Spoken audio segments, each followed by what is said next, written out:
Bonsoir. On s'achemine petit à petit vers la fin du mois de janvier, une période qui a la réputation d'être difficile pour les familles notamment, qui ne gèrent pas toujours au mieux leurs revenus pendant les fêtes de fin d'année. Et on le ressent sur les marchés, les commerçants se plaignent plus que jamais de la mévente des produits. Et c'est dans ce contexte que sont mises en œuvre les décisions annoncées par le président de la République dans son message à la nation du 31 décembre dernier. Baisse des prix du carburant, entre autres mesures, avec pour conséquence prévisible la baisse des prix de certains produits sur le marché, notamment dans l'alimentation. Par exemple, les huiles de table ont-elles vu leur prix baisser? Pas si sûr quand on fait le tour des marchés, et le secteur industriel local des oléagineux a même d'autres problèmes, notamment faire face à la concurrence rude des produits importés. En ce début d'année 2016, on va faire le point de la situation dans la filière. Invité d'actualité hebdo ce dimanche, Monsieur Jacques Kemle Tagbou, le secrétaire général de l'ASROC, l'association des raffineurs des oléagineux du Cameroun, qui est vent debout contre ceux qui raillent la compétitivité des oléagineux camerounais. Jacques Kemle, bonsoir. Bonsoir Ibrahim Chérif et bonsoir à tous les auditeurs de la CATV. Merci à vous. Alors, quelle est la situation aujourd'hui? Nous sommes en début d'année. On dit qu'il va y avoir pénurie d'oléagineux, aussi bien local qu'international. Qu'est-ce qui se passe exactement dans la filière? Je vais déjà commencer par vous remercier pour l'intérêt constant que vous portez au développement de cette filière. Et je vais vous signaler que nous avons connu certes une année 2015 difficile, mais qu'avec les efforts de tous les acteurs, nous avons pu relever le défi et permettre aux consommateurs que nous sommes tous de pouvoir passer de bonnes fêtes de fin d'année, parce que vous savez, c'est quand même un déterminant. Après une année clopin-clopant, les fins d'année sont les périodes pendant lesquelles on essaie de se réjouir, et nous avons réussi à franchir ce cap sans aucune difficulté. Et en réalité, lorsque nous étions en difficulté, comme nous l'avions relevé dans ce plateau il y a quelque temps, nous avions simplement pris le taureau par les cornes.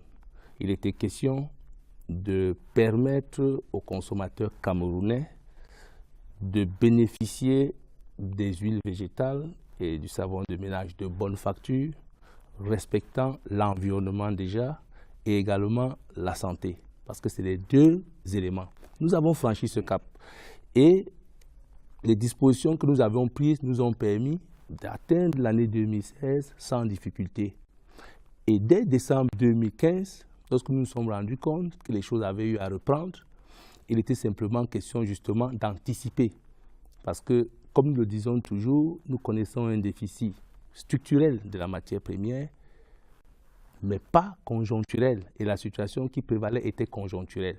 Le comité de régulation s'est rapidement rendu compte que tout avait repris et qu'il était possible que 2016 se passe mal si rapidement le déficit évalué n'était pas importé. Mais d'où vient-il donc depuis quelques semaines, on parle encore de pénurie probable. Vous comprenez qu'il fallait bien cet historique pour comprendre que quand on ne vendait pas, évidemment, on avait l'impression que la production locale en termes de matières premières était suffisante. Quand les ventes ont rapidement repris, le déficit de matières premières, qui était structurel, comme je le disais tout à l'heure, s'est réaffirmé. Et il était donc question, comme rien n'avait été importé en 2015, Ibrahim, quand vous avez 120 000 tonnes de déficit, vous n'importez rien parce que vous ne vendez pas. Quand ça reprend, forcément, il peut y avoir des ennuis. Donc, 60 000 tonnes ont été identifiées comme le différentiel entre les prévisions de production de la première transformation et les prévisions de la deuxième transformation. Est-ce que les ménages doivent être inquiets? Pas du tout. Nous l'avons rassuré au cours, nous l'avons affirmé, j'allais dire, au cours d'une conférence de presse que nous avons faite le 29 décembre. Nous l'avons à nouveau confirmé au gouvernement lors d'une concertation que nous avons eue il y a 2 semaines en disant les produits seront disponibles et le sont en quantité, en qualité et surtout à bon prix. Il n'y a aucun souci à se faire. L'embellie était une bonne chose. Elle a permis au Trésor d'engranger à nouveau, aux emplois d'être préservés, aux revenus d'être distribués. Et aujourd'hui, il est simplement question de rester sur cette ligne qui a été tracée, ce cap qui est déterminant pour notre économie. Mais pourquoi est-ce que chaque année, il faut s'inquiéter au niveau du secteur des oléagineux, à chaque période, notamment dès qu'on cherche décembre jusqu'en début de l'année qui va venir, il y a toujours des inquiétudes. Qu'est-ce qui se passe exactement? Pourquoi veut-on embêter, si j'ose dire, les consommateurs? Je suis d'accord avec vous. En réalité, c'est une psychose que les gens ont mise en place de façon, je dirais, stratégique. Vous savez, il y a 8 ans, c'est des difficultés effectives qu'on connaissait au niveau des produits de première nécessité, dont les huiles végétales font partie. Mais je vous dis également que depuis ces 8 années, il n'y a plus jamais eu un souci en période de fin d'année, parce que des dispositions sont prises. Il y a un savant dosage entre les compétences du public et celles du privé qui font à ce que le consommateur dans ce secteur, j'insiste là-dessus, ne se soit plus jamais frotté à cette inflation qu'on connaissait en fin d'année, pour la simple raison que la fin d'année, c'est la période où la production reprend. Parce que, comme je le dis toujours, en juillet, on est en baisse totale de production. Et généralement, il y a des appoints qui sont faits avec de la matière première importée. En attendant, comme vous le savez très bien, je sais que le gouvernement et les privés ont pris des dispositions pour faire accroître l'offre en matière première, notamment l'huile de palme brute. Est-ce que vous comprenez le fait que certains consommateurs estiment qu'ils sont un peu les otages de vous, industriels locaux, et puis d'autres qui sont des importateurs dans la filière des oléagineux? On est un peu pris entre deux feux, victimes de vos batailles? Je pense que les consommateurs aujourd'hui sont suffisamment rassurés, non plus par les industriels, mais par les organisations de protection des consommateurs qui ont pris le relais. Monsieur Chérif, lors de la réunion de concertation, c'est eux qui ont dit au ministre du Commerce qui l'a présidé, cette réunion, qu'il n'y a aucun souci dans cette filière, contrairement aux autres, que voici une filière qui au moins nous rassure sur le plan de la qualité, sur le plan de la disponibilité, sur le plan du prix. Ce n'est pas moi qui l'ai dit, M. Chérif. Ce sont ces associations qui ont dit de haut et fort, le MMC, la Ligue des consommateurs, etc. Ils ont dit cette filière nous rassure, elle nous satisfait, elle ne nous perturbe pas comme les autres que je n'ai pas envie de citer ici. Donc, je dis, ce sont des gens qui ont pris l'habitude de faire rentrer dans ce pays des huiles non conformes qui s'agitent. Parce que vous savez très bien, on ne meurt pas sans s'agiter. Quand vous tuez un poulet, quand vous commencez à trancher sa tête, le sang jaillit, il s'agite. Il pense qu'il ne va pas mourir. Mais comme il a été condamné, il va mourir. Donc, ces importateurs ne baissent pas les bras. Ils veulent qu'on leur demande d'importer. Ils écrivent donc au gouvernement pour inquiéter le gouvernement qui est là, pour se rassurer que tout devrait se passer tel qu'il a planifié. Votre bataille contre les importateurs, cette bataille-là, elle finira un jour? Elle va finir, M. Chérif. Je dis, et comme j'aime bien le dire, la loi du 21 décembre 2015 sur l'activité commerciale a, une fois de plus, affirmé la liberté pour ceux qui veulent investir de le faire, sous certaines conditions si vous êtes étranger.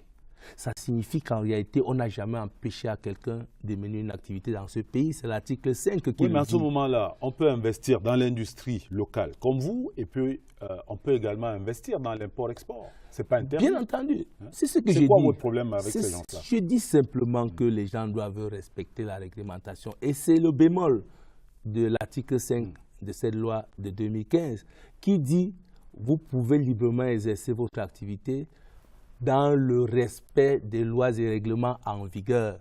Et vous savez très bien, comme nous l'avons démontré ici, que ces huiles ne respectaient pas la réglementation en vigueur. Et c'est pour cette raison que le gouvernement avait décidé, après que les opérateurs l'aient démontré, que ces huiles sortent du circuit commercial, de l'espace commercial. Si aujourd'hui, celles qui se vendent déjà et que nous connaissons, qui ne font pas l'objet d'une attention particulière,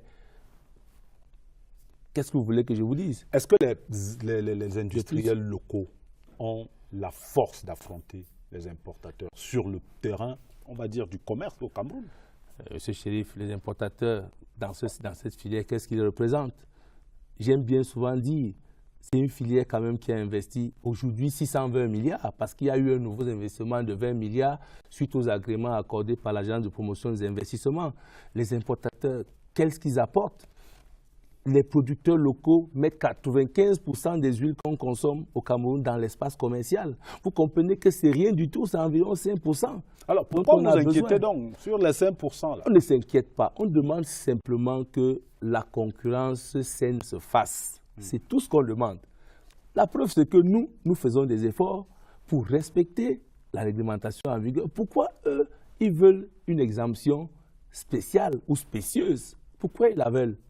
Qu'ils aillent affronter les opérateurs locaux sur un terrain propre. C'est tout ce que nous demandons.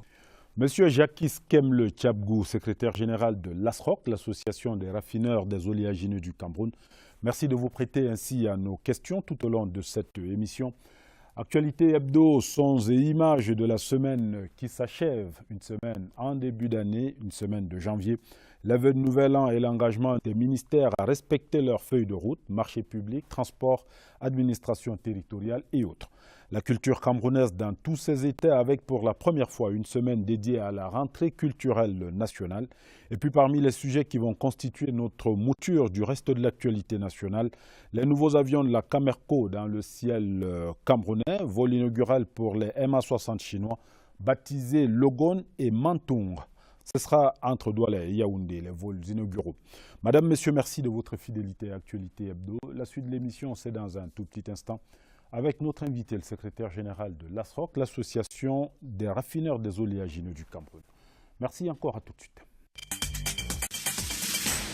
Pourquoi est-ce qu'on a l'impression que, on va dire pour une fois, l'État et les industriels locaux se sont liés contre les importateurs? En réalité, Chérif, chaque segment a son rôle à jouer dans le développement de l'économie camerounaise. Vous avez mis l'État dans votre poche? Pas du tout. L'État, dans ses plateformes de concertation, demande au secteur privé de jouer le jeu. Les importateurs font bien partie du secteur privé. Mais maintenant, si vous vous rendez compte que vous avez un élément qui est perturbateur, qu'est-ce que vous faites? Vous devez l'extirper pour rester dans le cap. C'est ça qu'il s'agit. Le gouvernement est simplement en train de demander aux importateurs de jouer franc jeu. Parce qu'en réalité, vous savez très bien que peut-être dans notre domaine, on n'a pratiquement pas besoin de ceux qui viennent de l'extérieur. Ils sont vos concurrents, vos adversaires, mais pas vos ennemis. Ça peut se tenir comme ça? Pas du tout. Ce n'est pas nos ennemis. J'allais dire, vous avez raison, ce n'est pas nos ennemis. Nous sommes, c'est des concurrents. Et dans la concurrence, chacun doit mettre le meilleur de lui-même pour être au devant de la scène. Donc, si vous avez des produits qui sont de qualité, qui sont à bon prix, pourquoi voulez-vous que vous ne soyez pas capable de vendre? Je vous ai dit, Monsieur Chérif, il y a une décision du ministre des Finances qui fixe un prix de référence à l'importation des huiles. C'est de ça qu'il s'agit en réalité. Parce que quand vous trouvez une huile qui arrive sur le territoire de la République du Cameroun, qui est vendue à 1000 francs, à 1100 francs, alors que le prix de référence, c'est 1500 francs le kilogramme, il y a manifestement un problème. Et ce prix de référence, en réalité, a été mis sur pied sur la base d'une structure de coût de revient qui est claire, qui montre que quand vous voulez produire 1 kilo d'huile, vous devez avoir un prix de revient qui tourne autour de 1500 francs. Ça, c'est au Cameroun. C'est ça. C'est au Cameroun. Vous savez, est-ce que ça se passe pareil en Indonésie, en Malaisie, par exemple, pour ces pays producteurs d'huile de palme? Monsieur Chérif, chaque pays a ses règles, chaque pays a ses problèmes. En dehors de ce problème de prix de référence, il y a ce problème d'enrichissement que vous connaissez d'ailleurs très bien. Et chaque pays a ses problèmes. Quand vous allez en Occident, on vous dit qu'il y a un déficit d'ensoleillement. On dit qu'il faut enrichir la vitamine D. Est-ce que vous avez besoin de ça ici? Pourquoi vous ne dites pas que pourquoi on enrichit la vitamine D? Vous comprenez que chacun, sur la base d'un référentiel précis, fixe ses règles de jeu. Et c'est de ça qu'il s'agit. Et vous savez très bien que le Cameroun fait partie de l'Organisation mondiale du commerce. Ça veut dire que quand nous prenons des décisions de ce genre, elles sont notifiées là-bas. Ce n'est pas un secret, c'est connu. Est-ce que le problème ou la question de la vitamine A, en termes de présence dans les huiles, c'est réglé définitivement au Cameroun en ce moment? Aujourd'hui, il y a un espoir parce que c'est pas réglé? C'est pas encore réglé. Parce que personnellement, j'ai eu à prendre quelques échantillons et ce sera d'ailleurs la bataille de 2016. C'est-à-dire qu'on ne regardera pas simplement le logo de l'enregistrement sur une étiquette, mais on va s'assurer que le contenu a bien cette vitamine au taux requis. Vous avez d'abord balayé devant votre porte, à vous, les industriels locaux. Vous savez très bien qu'on est parti de là. Il y a eu un accord entre le gouvernement et les industriels locaux. Le gouvernement a accompagné les industriels locaux vers cet enrichissement. Et ça, c'est important de le savoir. Vous comprenez que le gouvernement avait un souci. Il commence d'abord à s'assurer. Exactement. Il y avait un problème de santé publique à régler. C'est des graves déficiences en ce micronutriments. Donc le gouvernement s'est dit, je commence d'abord dans mon pays et je commence par mes industries.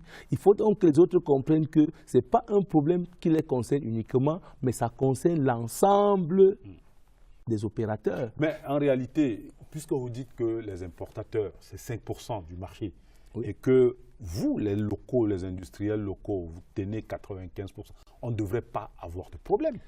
Mais monsieur Chéri, ce n'est pas parce qu'on a 95% qu'on va laisser les Camerounais mourir, qu'on va laisser l'environnement être pollué. Parce qu'en réalité, la norme, parce que c'est de ça qu'il s'agit, lorsqu'elle est mise en route, c'est pour deux raisons.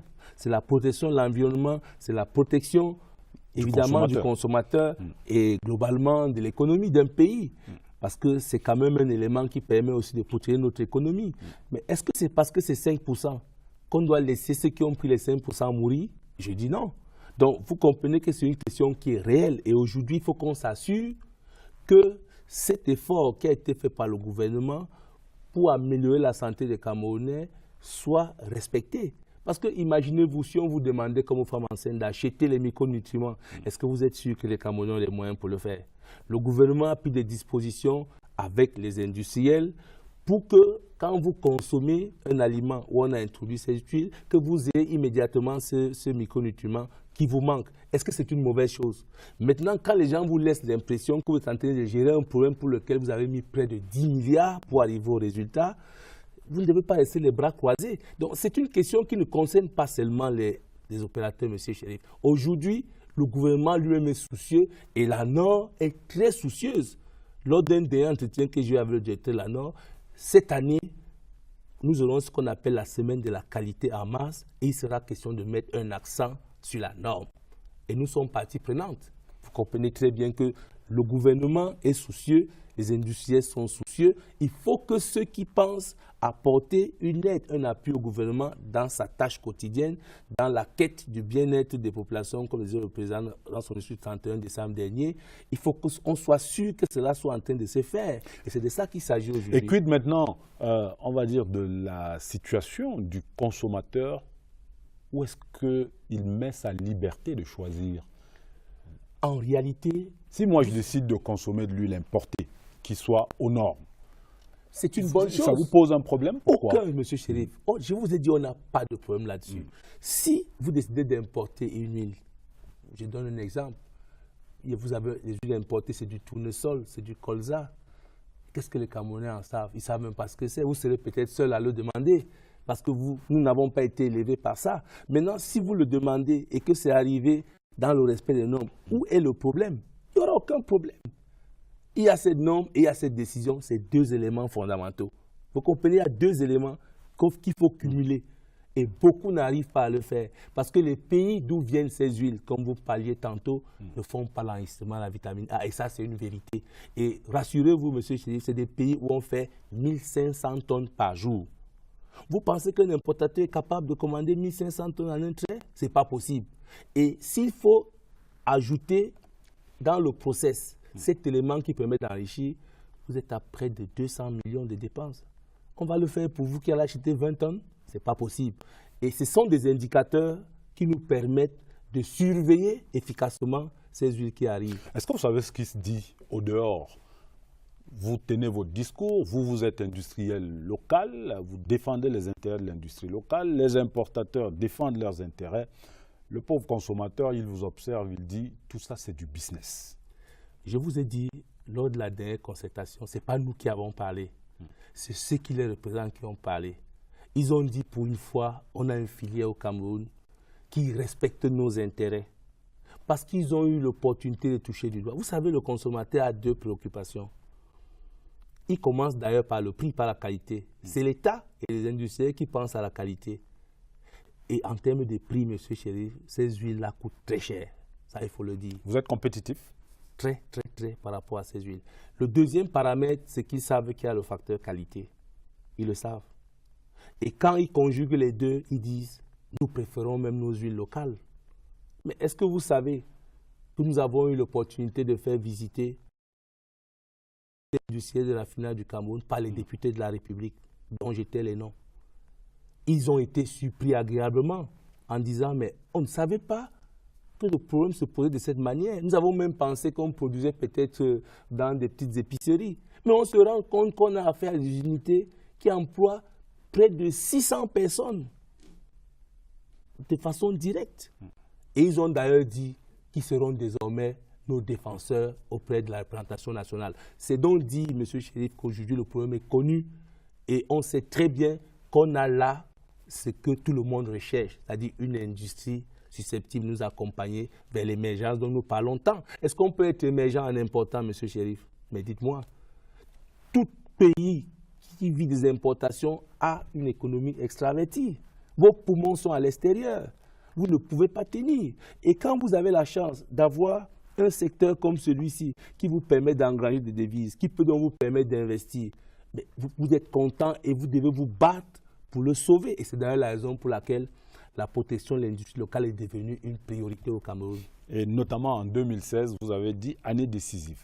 Très décisive, M. Chérif, parce que nous savons que les APE entrent en ligne dès le mois d'août. C'est vrai, c'est progressif, mais nous savons que nous allons désormais nous battre face à ces huiles qui viendront de l'Union européenne, parce qu'il faut qu'on le dise bien. Et M. Chérif, vous savez qu'on ne produit pas le palme dans l'Union européenne. Absolument. Donc, c'est pour vous dire que nous ne sommes pas très concernés par cette bataille au niveau des huiles. On aura face à nous du colza, du tournesol, mais je peux vous rassurer que les Camerounais ne consomment pas ces huiles. Donc vous êtes serein. Nous allons faire une première halte justement pour parler de cette année 2016 telle que perçue par les différents départements ministériels. C'est à l'occasion, à la faveur des cérémonies de vœux, de présentation de vœux dans les divers ministères. Cérémonie de présentation de vœux qui permet de revenir ou de revisiter les feuilles de route de nos départements ministériels. Suivez plutôt. Le quorum était pratiquement atteint à l'esplanade du ministère de la Communication. Délégués départementaux, conseillers techniques, directeurs et autres professionnels de la communication se sont retrouvés ce vendredi. Le temps d'un échange aussi enrichissant que prometteur, car 2016 au ministère de la Communication s'inscrit dans la continuité des projets jadis engagés, à l'instar du projet de réhabilitation de la CRTV. Cérémonie de présentation de vœux aux allures de fête surtout, avec la célébration de l'excellence. Cette année, un seul nom inscrit au tableau des distinctions honorifiques, celui d'une icône du journalisme au Cameroun. Charles Pythagore Ndongo, fait officier de l'Ordre national de la valeur, tout un symbole. Le défi cette année aura été le lancement des budgets d'investissement public dès le mois de janvier. Cela suppose que les marchés publics doivent être passés, exécutés et réceptionnés dans les délais imposés par les cahiers de charges. Cela passera aussi par le meilleur traitement financier des membres des commissions de passation de marché qui accusent des arriérés de traitement allant jusqu'en 2013, les jetant ainsi en pâture à la merci des corrupteurs. À l'esplanade de l'hôtel de ville de Yaoundé, 20 véhicules scintillent sous les rayons de l'astre solaire. Ils sont destinés aux gouverneurs des 10 régions du Cameroun qui reçoivent chacun 2 véhicules, une berline et un tout-terrain. Par cette dotation, le chef de l'État a exaucé leurs vœux. Illico, les chauffeurs ont fait ronronner les moteurs et mis le cap sur les régions. Quelques heures plus tard, le ministre Sadi va recevoir au palais des congrès de Yaoundé les vœux de nouvel an des personnels et des responsables des structures sous tutelle. À cette occasion, les personnels méritants ont reçu distinctions, médailles et récompenses. Des moments du vivre ensemble réel au ministère des Transports. Edgar Alain Bengo reçoit les vœux de ses collaborateurs. Au-delà des personnels des services centraux et des concentrés du ministère des Transports, l'on note la présence des présidents de conseils d'administration, celle des directeurs généraux des organismes sous tutelle et celle des présidents des organisations syndicales et autres opérateurs concessionnaires agréés. Le secrétaire général du ministère des Transports félicite Edgar Alain Bengo pour la confiance à lui accordée par le chef de l'État en le nommant au ministère des Transports. 2016 ici est l'année de tous les défis, dans tous les secteurs aussi, ferroviaire, maritime et portuaire. Retour sur ce plateau avec notre invité, le secrétaire général de l'ASROC, l'association des raffineurs des oléagineux du Cameroun. Monsieur Jacques Kemle, alors, on parlait de la situation ou de l'état de la filière des oléagineux tout à l'heure. Oui, ça va mieux. Mais à un moment donné, il y a quelques mois encore, vous disiez vous étiez pratiquement à l'article de la mort. Et puis subitement, ça va. C'est quoi votre, on va dire, votre combine? Parce que vous vendez la mort à l'État. Et puis l'État se sent un peu obligé de vous soutenir. C'est un peu ça? Non, je vais revenir sur ce que j'ai dit tout à l'heure. Je vous ai dit, la chance que l'industrie locale dans cette filière a, c'est que l'État, dans son opération d'enrichissement des huiles et de la farine, il faut le dire, a accompagné techniquement et financièrement ces industries pour leur mise à niveau technologique. Vous comprenez que l'État lui avait pris les devants. Parce que je dis les importateurs, parce qu'on tournera autour de ça, ils concourent à l'augmentation de l'offre. Mais il faut que cette augmentation soit une véritable augmentation. Donc, en réalité, l'État a décidé d'assainir cette filière quand il s'est rendu compte qu'il y avait des éléments qui ne tenaient pas. Je n'ai pas envie de dire des microbes, mais en réalité, l'État s'est dit il faut que tout soit sain. Et d'ailleurs, c'est la raison pour laquelle un séminaire avait été convoqué à Kribi l'année dernière et qui s'est déroulé sous la houlette du ministre du Commerce, qui est en réalité le bras séculaire de l'État dans les opérations de mise à la consommation. Et les importateurs, tout comme les producteurs locaux, étaient conviés. Et un rappel là simplement a été fait qu'au Cameroun, on ne peut plus importer une huile végétale qui ne réponde pas à la norme NC77, qui prescrit l'enrichissement à la vitamine A de ces huiles. Et qu'on ne peut plus également importer si on ne respecte pas la décision du ministre des Finances qui a été prise pour la mise en route d'un prix de référence. Et tout le monde est tombé d'accord, monsieur Chéri. C'est ça qui est curieux. Importateurs et tout le monde est locaux. tombé d'accord. Il y a un PV qui a été fait. D'où vient-il donc que ces mêmes importateurs décident de passer par les mailles du filet pour détruire une économie qui est en cours de construction, un tissu industriel déjà assez fragile? Ce n'était pas acceptable, ni par nous, ni par le gouvernement de la République. Et c'est là où on peut avoir l'impression que l'État joue. Non, l'État est là pour réguler. Pour une fois que les hommes d'affaires font ami-ami avec l'État, ce n'est pas pour une fois, monsieur Chéri. C'est pas pour en général, c'est un peu le jeu du chat et de la souris. Je ne pense pas. Et je crois que le Cameroun Business Forum, qui a été mis en route par le gouvernement de la République, c'est justement cette plateforme d'échange qui devrait être interactive entre le secteur privé et le secteur public. Pendant que le secteur public dit « voici mes objectifs, je veux que vous m'accompagniez à les atteindre », le secteur privé dit « ok, je le veux bien, mais il faut que les dispositions qui ont été mises en route pour le faire soient respectées par tous. » Parce qu'on se rend compte qu'il y en a qui se battent pour ne pas le faire. Vous savez très bien que si quelqu'un importe une huile sans payer les droits de douane, il peut la vendre au prix où il veut. Parce que n'oublions pas qu'il y a la liberté dans la fixation des prix pour certaines denrées. Et d'ailleurs, pour cette denrée-ci, l'article 44 est très clair cette fois de la nouvelle loi sur l'activité commerciale. Il dit que les produits sensibles et ceux de première nécessité, dont font partie les huiles végétales raffinées, sont soumises à l'homologation. Mais il n'empêche, quand on fait un tour au marché, on se rend quand même compte que aussi bien les huiles importées que les huiles fabriquées localement, que toutes ces huiles-là coûtent cher. Non, pas du tout. Pas du tout. Je vais vous dire, depuis le relèvement du coût de la matière première... Vous êtes sérieux quand vous dites que ça ne coûte pas cher? Pas du tout. Je suis très sérieux et je vous mets au défi. Même dès demain, je pourrais vous chercher, faire le tour, et vous vous rendrez compte que les huiles produites localement sont les moins chères dans le marché. Et je dis depuis 2008, où il y a eu un arrêté du ministre du Commerce qui a fixé le coût de la tonne de l'huile de palme brute à 450 000, parti de 300 000, il n'y a jamais eu un relèvement. Vous comprenez que l'entreprise locale a décidé de jouer le jeu et de contribuer à la lutte contre la vie chère. Parce qu'elle aurait pu, c'est simple, monsieur Chérif, quand vous avez une structure de coût sur un petit tableau Excel, lorsqu'il y a une variable qui change, vous mettez la nouvelle, ça impacte sur le prix de revient. 1000 francs, 1200, 1300 francs le litre. C'est bien cédé. Vous pensez vraiment que c'est bien cédé. C'est bien donné à Très la bien donné. petite population? Je vous ai dit que la structure de coût qui a été validée par un comité interministériel, c'est important de le dire, parce que les gens ont souvent l'impression, les auditeurs, les téléspectateurs ont souvent l'impression que ces structures sont fabriquées par... Non, elle a été validée par un comité interministériel de fixation des prix, où on avait représenté le ministère des Finances, de l'économie, du commerce, de l'agriculture, etc. Et elle montre que le kilogramme, c'est-à-dire quand vous partez depuis le fractionnement, depuis la décoloration, jusqu'à l'obtention du produit final, vous êtes autour de 1500 le kilo. Et je vous ai dit que c'était cet élément qui a déterminé la fixation du prix.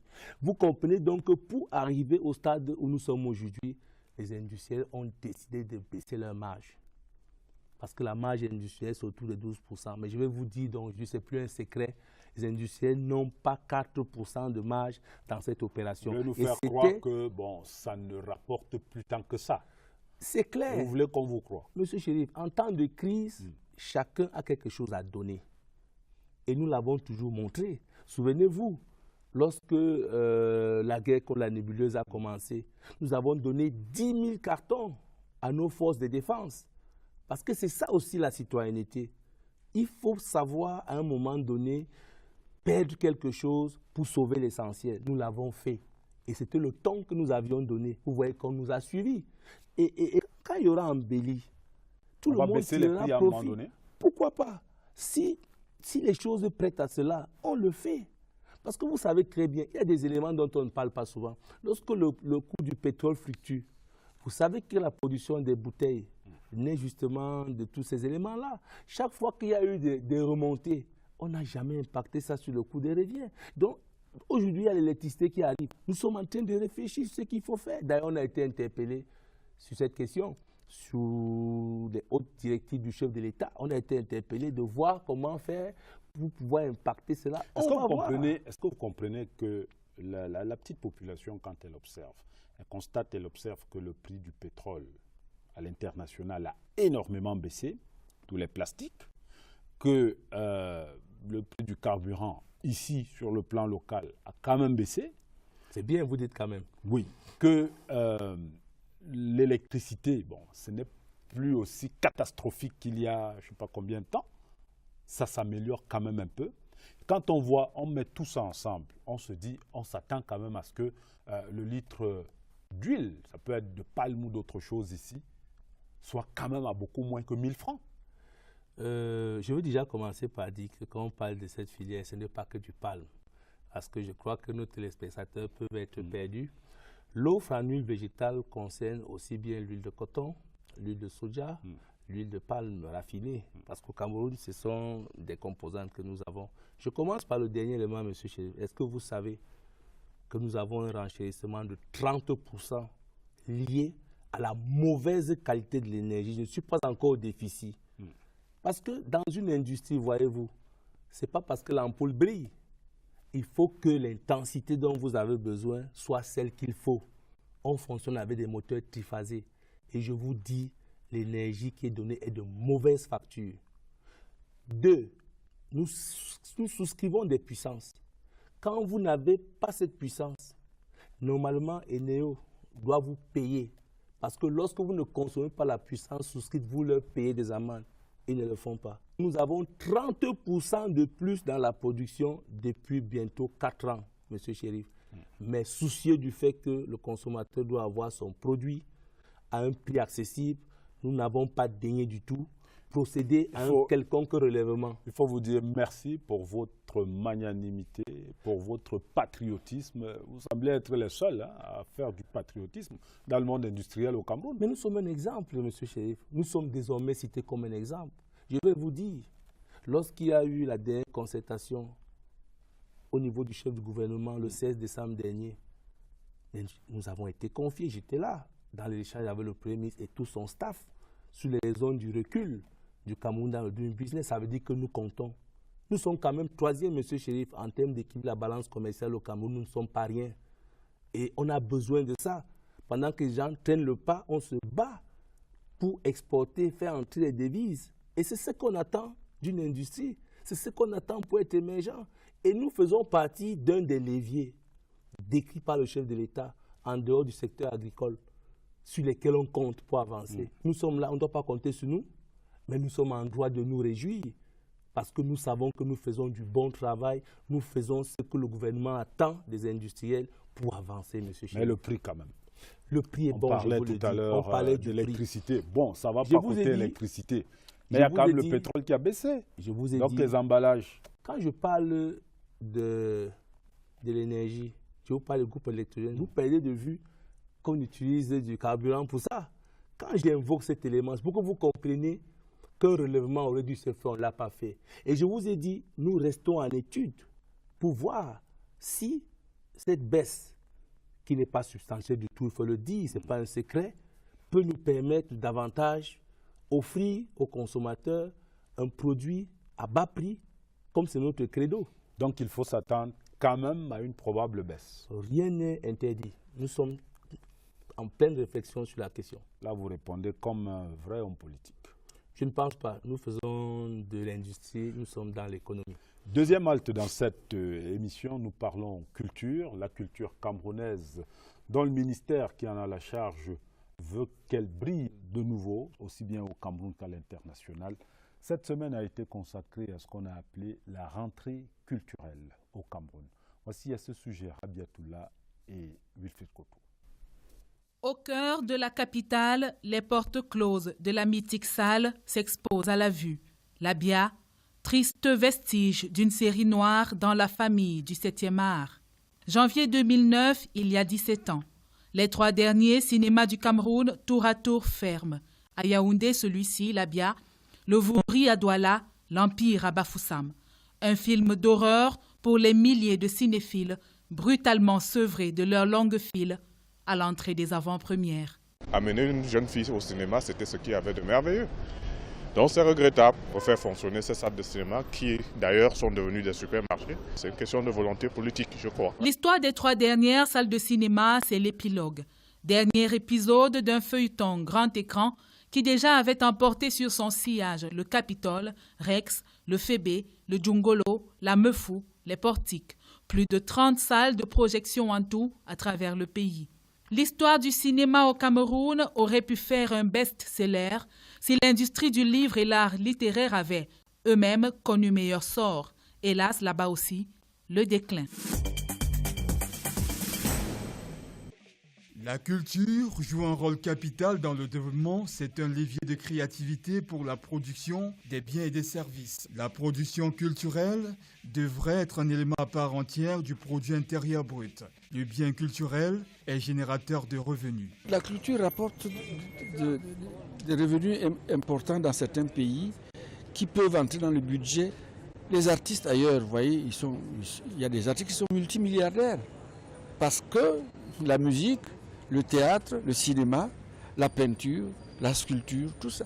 Alors pourquoi est-ce que chez nous, ça a toujours été une préoccupation mineure? L'effectivité de la contribution culturelle dans la quête de l'émergence au Cameroun interpelle l'État. Il est question d'explorer les moyens de faire de la culture un facteur de progrès économique.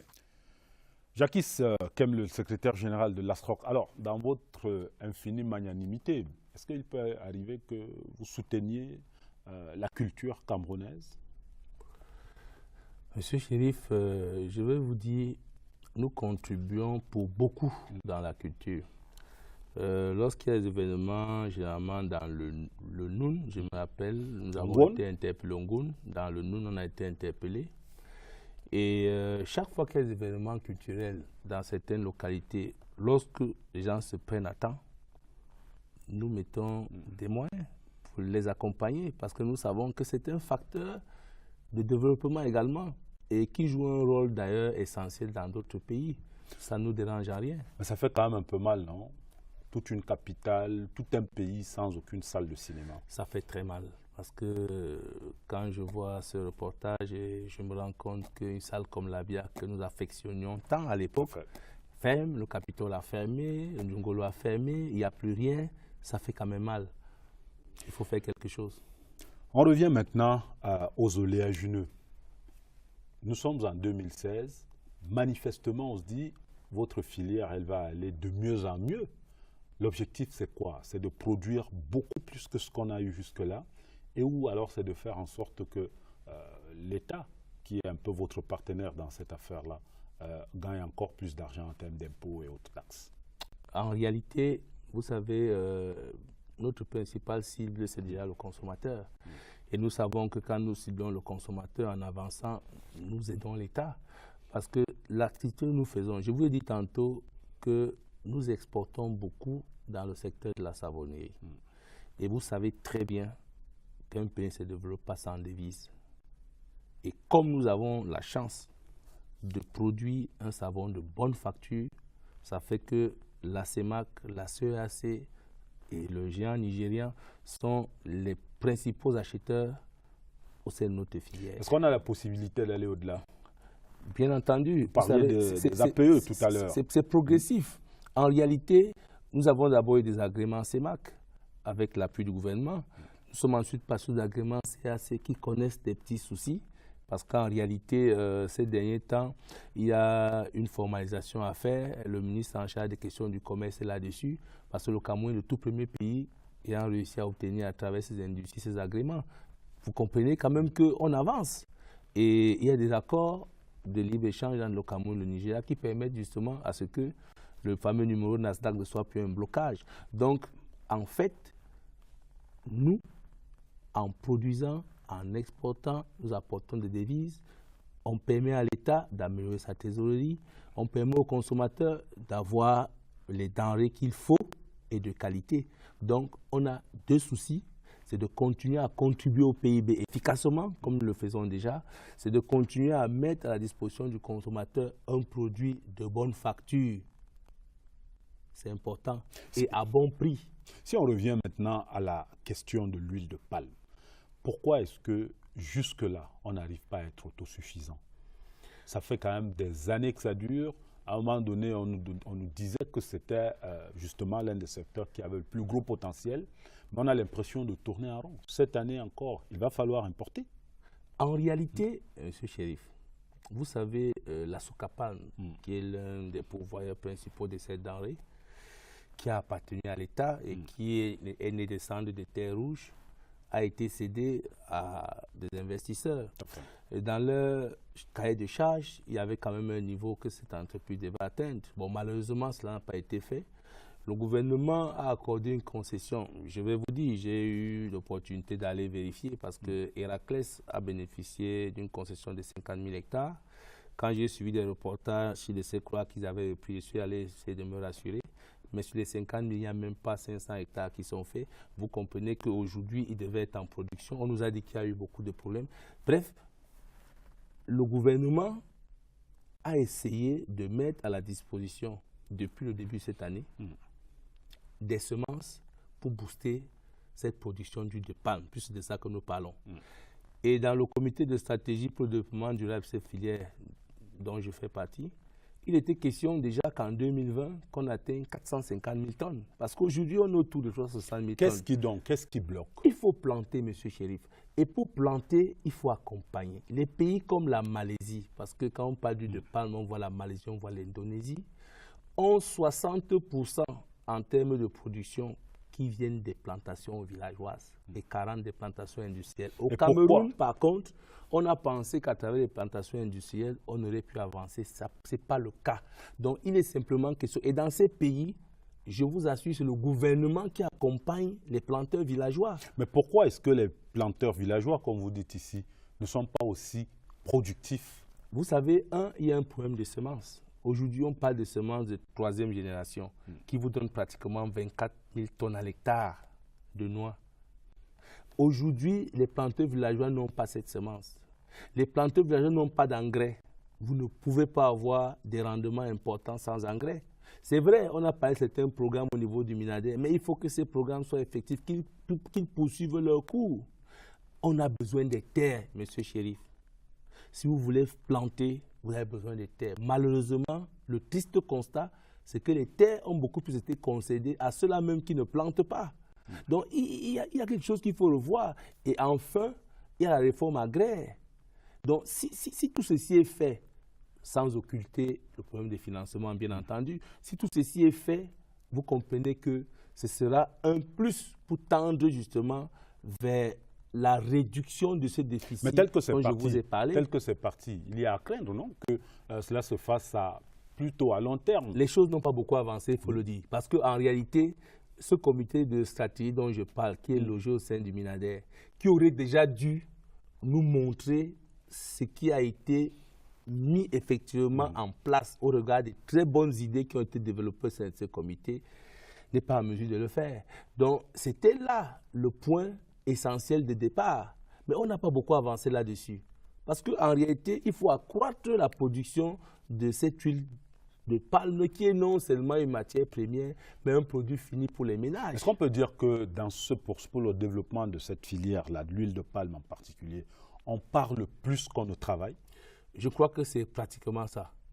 Il y a un effort à faire, mais je vous dis, ce n'est pas les opérateurs qui peuvent fournir cet effort. Si vous avez besoin de 5000 hectares, M. Chérif, vous allez l'avoir comment? Dans un village, on aura l'impression d'avoir acheté le village. C'est ça la problématique. Il faut que vous ayez déjà des terres, il faut que vous ayez de la semence. C'est pour ça que l'État s'est engagé. Je vous avais dit dans ce plateau que l'État, dans un programme, devait en 2 ans mettre 12 millions de plants à la disposition des planteurs parce qu'effectivement, il s'est rendu compte qu'il y avait ce souci. C'est vrai, il y a des programmes comme Aprocom PH, qui est logé au sein du ministère de l'Industrie, qui travaillent dans ce sens, qui ont non seulement mis des huileries dans des bassins, c'est-à-dire ce programme a mis des huileries dans les bassins de production comme à Diban, comme en Pote et dans le sud-ouest. Elle a également donné de la semence aux planteurs villageois qui sont autour et a même lancé des champs d'expérimentation. Mais ce n'est pas suffisant. Ce n'est pas suffisant parce qu'en réalité, c'est un programme qui était encadré par l'ONUDI qui est d'ailleurs arrivé à son terme. Et le gouvernement se doit, et je pense qu'il est en train de le faire, de continuer ce programme. Parce que c'est ça. Quand vous avez de la chance, qu'on vous accompagne, il faut que vous capitalisez les acquis. Donc, il y a donc quelque chose à faire, mais ça va très lentement, M. Chérif. Et si ça continue, vous comprenez très bien que si on accentue l'exportation vers les pays, qui nous permet justement d'avoir ces devises, à un moment donné, vous allez vous rendre compte comme maintenant, parce que je vais vous dire que la capacité de raffinage et de saponification des industries locales est de 587 000 tonnes aujourd'hui, avec une production de 360 000. Donc en réalité, aucune industrie ne fonctionne à 100%. Les industries sont à 50% de leur capacité parce qu'il n'y a pas cette matière première. Mais comment peut-on se rendre compte qu'on est dans un secteur qui est productif et on n'arrive pas à mettre l'accent pour apporter justement ce qui va permettre d'accroître les rendements et de booster justement notre économie? Il y a la matière à réflexion. Et on va y réfléchir effectivement. Mais le temps pour nous de faire une 3e halte dans cette émission pour parler des autres sujets de l'actualité nationale. Le MA60, les avions chinois, vol inaugural ce week-end entre Douala et Yaoundé. Et puis il y a cette triste nouvelle du milieu de la semaine, le décès de Ousmane Mey, ancien gouverneur de la région, l'ancienne province du Nord, décédé ici à Yaoundé et inhumé à Kousséri cette fin de semaine. Voici notre monture. La quintessence de l'appel des sénateurs de la région du Centre résonne comme un choix délibéré porté sur Paul Biya pour qu'il se représente à la magistrature suprême en 2018. Le décryptage du message politique destiné à la plus haute autorité de la République appelle au moins 2 questions fondamentales. Qui parle? Avec quel effet possible? Voyons d'abord l'émetteur à la source de l'appel. En première ligne, les sénateurs de la circonscription politique qui abrite le siège des institutions de la République. En arrière-plan, mais bien visible à travers leur poids et leur influence socio-politique, les ministres et assimilés, ainsi que d'autres acteurs dont les positions de pouvoir comptent, tous sous la houlette de la 2e personnalité de l'État. L'effet prévisible de leur appel peut s'analyser à 3 niveaux. 1.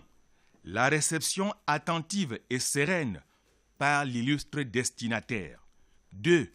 La réactivation du débat politique sur l'échéance capitale de 2018. 3. Enfin, l'adhésion des autres régions à l'appel des sénateurs du centre.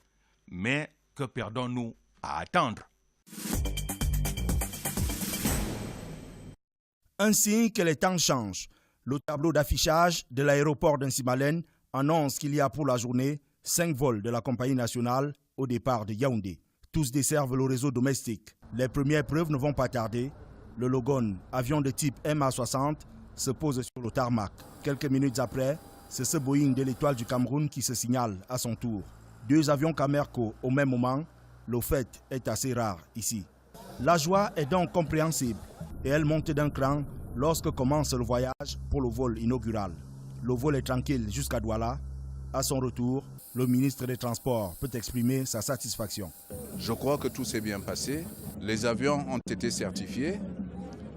Pour organiser cette cérémonie, il a fallu procéder à beaucoup d'essais en vol. Ce n'est jamais évident ni gagné d'avance.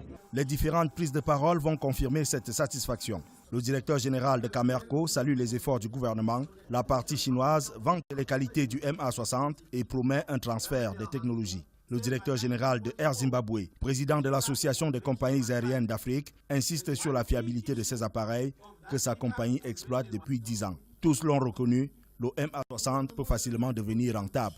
Ça ne sert à rien.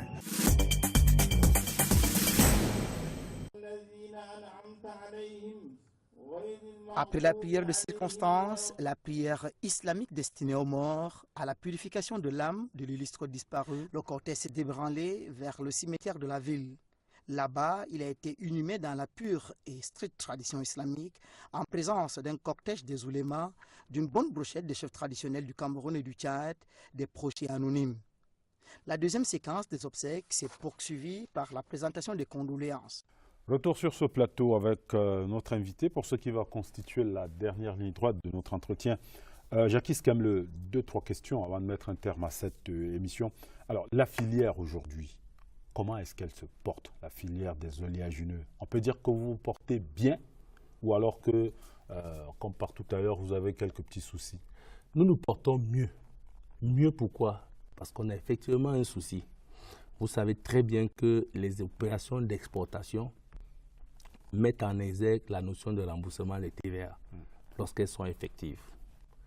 Au jour d'aujourd'hui, M. Chérif, nous attendons dans la filière près de 20 milliards de remboursements. Ce n'est pas acceptable. Ça signifie quoi? Ça signifie que les fonds de roulement sont entamés. Mais cette question, lorsque on était en période de crise en plein, avait été invoquée au ministère de l'économie qui a essayé de fouiner pour comprendre. Nous croyons que vous étiez les meilleurs amis de l'État. Monsieur Chérif, nous disons que c'est un aspect qui reste. C'est-à-dire, autant les choses marchent, autant celles qui ne marchent pas doivent être mises en exergue pour qu'on trouve des solutions communes. Parce que nous nous concertons régulièrement. Et je veux encore vous dire, même le 16 décembre, cette question a été mise en exergue devant le Premier ministre. Le secrétaire général du service du Premier ministre a apporté des éléments de réponse. Il a dit qu'effectivement, il y avait un problème de non-remboursement de TVA et qu'il avait demandé aux opérateurs de bien ficeler le dossier et d'apporter, mais que c'était là pas bien ficelé. Mais je peux rassurer le secrétaire général aujourd'hui que les dossiers de la filière sont bien ficelés et qu'ils lui seront portés. Parce qu'en réalité, vous savez très bien que quand vous n'avez pas ce remboursement de TVA, vous êtes véritablement handicapé. C'est de la trésorerie, M. Chérif. Si vous prenez une société qui attend 3 milliards, au bout de 3 ans, c'est près de 450 millions que vous payez aux banques pour mobiliser le même montant et avancer. Vous comprenez donc que nous sommes simplement dans une logique de non-arrêt. Quand il y avait la crise, on a fait ce qu'il fallait faire. On a acheté la matière première locale qu'on a stockée pour permettre à cela de fonctionner jusqu'à ce que la situation se détende et qu'on puisse s'en servir. Aujourd'hui, on sait que le gouvernement a des difficultés, on le sait. Mais vous savez qu'en comptabilité, je ne suis pas comptable, mais ils ont ce qu'ils appellent la notion de cantonnement. Il est simplement question que déjà cette TVA soit reconnue parce qu'on l'a transformée presque comme un contentieux. Donc il faut qu'elle soit reconnue, mais que le moment venu, elle soit payée. Nous pouvons encore comprendre qu'elle est déjà là. Et si votre banquier sait, c'est comme des titres, qu'il y a que de vous les l'argent avez, qui qu'il y a va de venir, l'argent, il ne sera pas aussi dur avec vous que ça. Donc aujourd'hui, il y a ce problème de non-remboursement qui a même créé une espèce de contentieux, mais les opérateurs ont saisi le ministre des Finances à nouveau. Quand la question a été posée, il a renvoyé un comité qu'il a mis sur pied, qui n'a pas pu vider la question. Et aujourd'hui, le ministre des Finances a été à nouveau saisi et nous savons qu'il va prendre une décision. Et c'est important, je vous dis, parce que quand vous n'avez pas ce non-remboursement, ça pose quand même un problème. Ça peut vous pousser à ne même plus exporter. Vous comprenez un peu?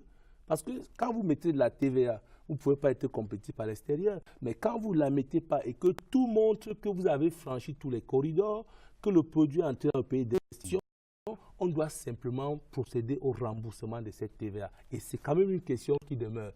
Vous comprenez qu'on est en train d'avancer de façon concertée. Et vous disiez tantôt qu'on avait tout de l'État. Vous comprenez qu'il y a des questions qui sont en suspens. Vous êtes les meilleurs amis de l'État. Alors, dernière question, Jacques Kamle. Il y a quelques mois, sur ce même plateau, vous disiez ça ne va pas, on va mettre à peu près, c'était une cinquantaine de milliers de personnes. Non, et à la porte. Je disais qu'il y avait 50 000 emplois. Ouais, 50 000 emplois qui étaient menacés. Exactement. Aujourd'hui, les 50 000 emplois sont préservés. Ils sont préservés. Je peux vous rassurer que même les industries qui avaient mis en chômage technique ont repris les employés. Parce que c'est ça la notion de chômage technique.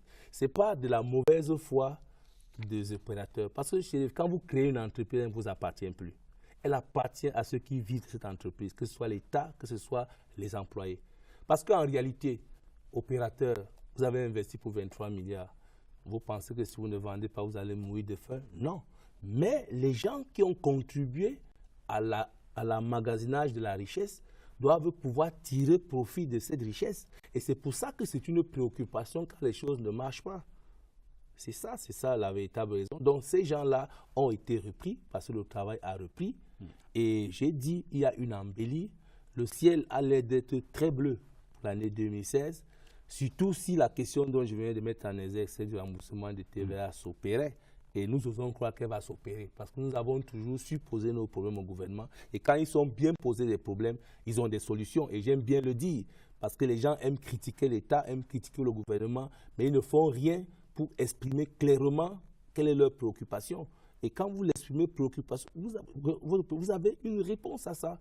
Et je suis sûr qu'il y a une réponse à ça parce que d'ailleurs, si ce n'est pas fait, on peut encore aboutir à une situation difficile. Parce que si du coup, vous devez importer de la matière première qui n'est pas que l'huile de palme, vous avez de la soude, vous avez plein d'autres choses, et que vous n'avez pas de moyens, vous pouvez encore vous trouver dans une situation de crise. Alors que vous avez de l'argent qui doit vous revenir. Quand vous ne l'avez pas, et l'État sait que ça peut être un problème. Et c'est pour cela d'ailleurs que le ministre de l'économie avait prescrit à l'époque que même s'il y avait des opérations qui posaient problème, que celles qui ne posent pas problème soient payées. Vous êtes d'accord avec moi? C'est ça. Si vous avez 10 opérations, on conteste une. Si on la querelle, c'est normal. On paye 9. On paye les 9. Et on est dans cette logique que s'il y a contestation, on nous dit quels sont les motifs de la contestation. Parce que tout ce qui a été relevé comme problème a eu des documents pour justifier qu'il n'en était pas du tout cela. Et aujourd'hui, il faut que le ministre des Finances tranche. Jacques Kamle Tchabgou, secrétaire général de l'ASROC, l'association des raffineurs des oléagineux du Cameroun. Vous étiez l'invité d'actualité hebdo ce dimanche et merci de votre participation. Je vous remercie et surtout nos téléspectateurs et puis nos consommateurs qui ne s'inquiètent pas. Ils auront toujours leurs denrées à bon prix. On va vous prendre au mot. Madame, Monsieur, l'actualité hebdo s'achève. Merci de votre aimable attention. Restez en compagnie des programmes de la CRTV. Bonsoir, à dimanche.